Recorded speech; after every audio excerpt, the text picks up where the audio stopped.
This is how to play the game Cups. This game is played up to 6 people a game, and it's best played on a table. So, for example, a ping pong table, a folding table, etc. And everyone is playing at once. Another aspect of the game is that you are not allowed to interfere with anybody else's ball. First, you divide a deck of cards by however many people are playing.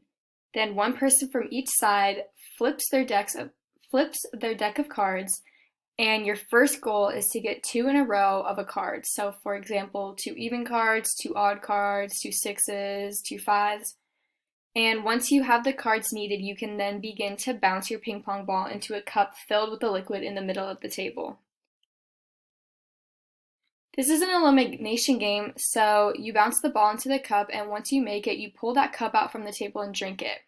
One person gets eliminated each time, and you keep going down the line. The very first person to get eliminated in the first round is then the referee for the next round to make sure that everyone else is in check.